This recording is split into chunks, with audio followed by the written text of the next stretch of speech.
there's something about fall more than any other season that makes me want to hold on to it for as long as possible. Maybe it's because it's only a few short weeks, but I just want to make the most of it and do all the fall traditions. Hey everyone, my name is Sarica, and today I am so excited to bring you a collaboration with the one and only Abbey Sy. Yes, my friend Abby and I have been talking about how much we love autumn, and we wanted to bring you some really cozy autumn vibes for your journaling session today. So I'm gonna break out some of my own autumn ephemera, and Abby also sent me some of her PET tape samples, which I am so excited to incorporate into my journal spread. I'm setting up the next entry in my traveler's notebook, and it's been almost a whole week since I last journaled. In order to mark a new entry, I'm drawing two thin lines, and that's just a little visual cue that it's a fresh start, it's a new day, a new week, and I can leave the stuff from October 21st behind. I don't try to backlog or catch up. It's just been a really hard week, so I'm just starting fresh and documenting some of the fun things we did over the weekend on October 27th and 28th. So for this collaboration, Abby and I connected a lot about our love for autumn and the whole vibe of the season. And we talked a little bit about what we enjoy doing during this time. How do we celebrate the fall?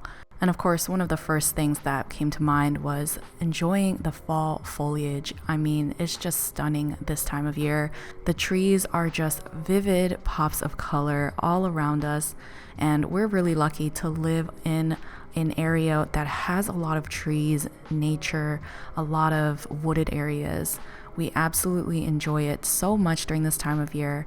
So I made a point of going out on several nature walks, and this was just a snippet of one of them. We took our little baskets that we picked up from the thrift store, and we just picked up some leaves that we thought were really particularly bright and vivid, and just picked up our favorite ones to look at and enjoy. We didn't even do anything with them. You know, I had some ideas to do crafts, but they were just happy to pick them up and collect them. Like, it's as simple as that. Sometimes I get these grand ideas, arts and crafts with the leaves that we pick up, or do all these things. But by the end of the nature walk, they just wanted to dump out their leaves and scatter them around. And I think that's totally fine as well. It's whatever they want to do. I'm not going to force them to do crafts if they don't want to. We also picked some pumpkins from our garden and a bunch of sticks, because why not?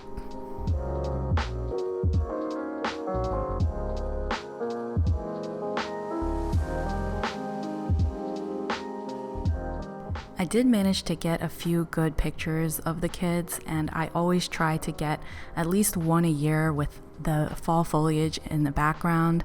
So I'm really happy I got those. I have all these years of my eldest built up with the fall foliage, and I like looking at them side by side. And then I just chose the little pumpkins to put into my journal. I also had this photo of a grocery store pumpkin that I put in one of their car seats, but I decided not to put that. I feel like it didn't fit the whole vibe. I don't know.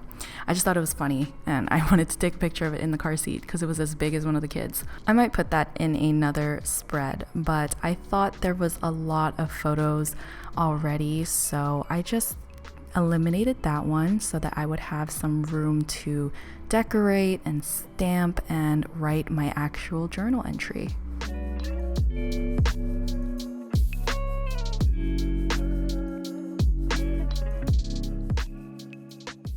Next, it's time to add some choice embellishments to my journal page by selecting this autumn leaf and adding it to the trees over there. This is Abby's PET tape sample that she sent me a couple of months ago, and I've been hoarding it, waiting for the perfect opportunity to use it.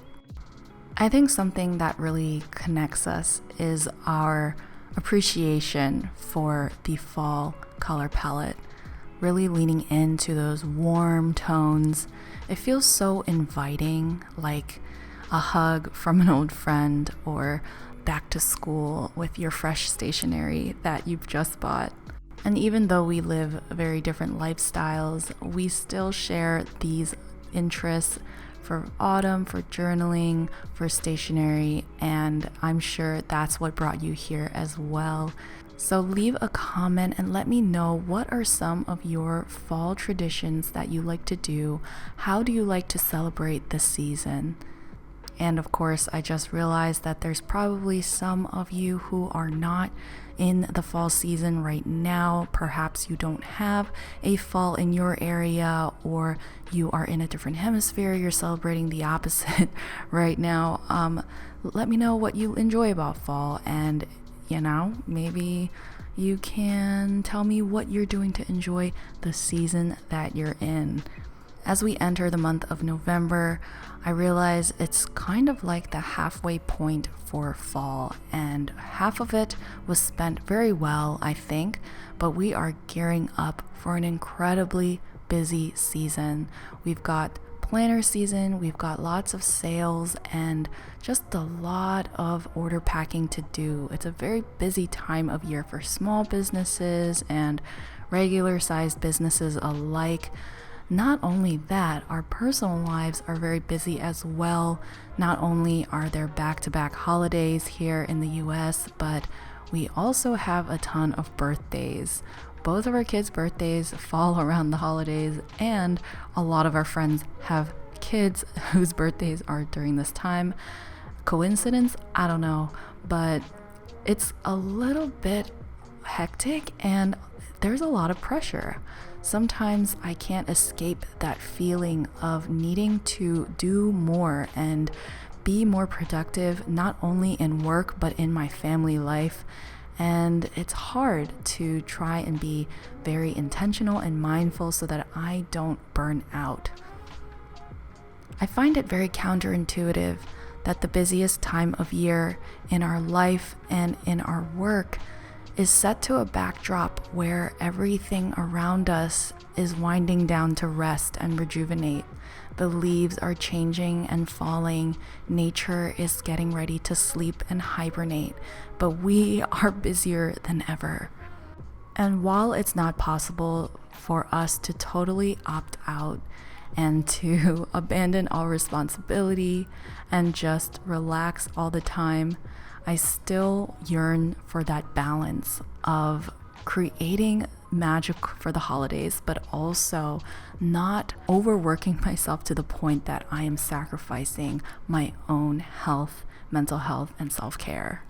So I guess a better question to reflect upon would be, how are you going to find the time or make the time to rest and rejuvenate despite all of the social cues telling you to be more, do more, and produce more? How will you find that balance during this time? What intentional ways are you going to engage with what truly fills your cup?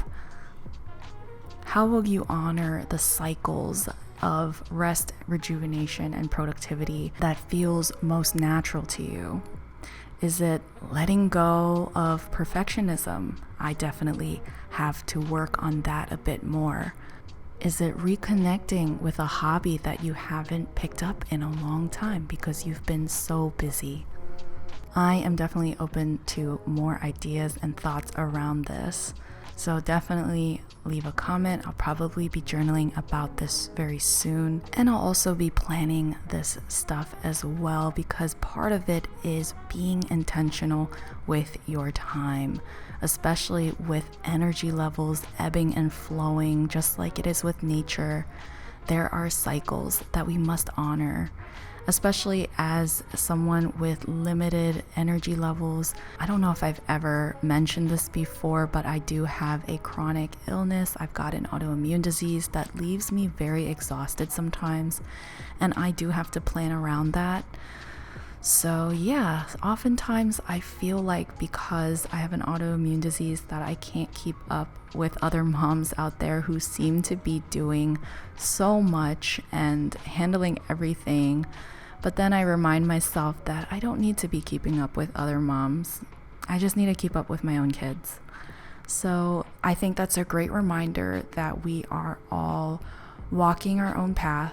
We are all doing our own little nature walk. You see what I did there? And you can go at your own pace, and don't forget to show yourself grace and compassion because you are on your own journey. Wow, I'm really glad I was able to bring it back to my actual journal spread here. And as far as what I wrote, I'm recapping the events of the weekend. The attempt to go to a trunk or treat event, which ended up being too crowded and too long for us to actually go through. So for those of you who are unfamiliar, a trunk or treat is something where lots of people bring their cars and open their trunks, and then you are able to trick or treat from car to car instead of actually going to houses. It's a little bit of a safer option, especially if you're not able to go at night. This is set during the daytime. It was a cool option, but we ended up adjusting our plans and having a little candy scavenger hunt in our own home. So the theme of this whole thing is not only enjoying the fall, but adjusting to when plans change, which is a very valuable skill to have as a parent and also as a person in general going through this life, right? So that is pretty much it for my portion of this collaboration. I highly encourage you to check out Abby's video. I mean, she's got some amazing fall adventures all documented for you, and I absolutely love it. The vibes are just chef's kiss, immaculate. So go check that out. I'm going to leave the link to her video in the description below. We exchanged our fall goodies, and I am just so honored. I had so much fun, and yeah, this was such an amazing collab. So that is my journal spread. I really do love how it turned out, and I am ready to put away my journal until the next time. So hope you guys have a wonderful fall. Let me know in the comments again, how are you celebrating? How are you resting? And how are you making the most of this season? And if you have any other seasonal journaling prompts, feel free to share them with the community as well. I would also love to know some of these inspirational things that you're writing about. Until my next video, happy journaling, happy planning, and I'll see you all for the next one. Bye.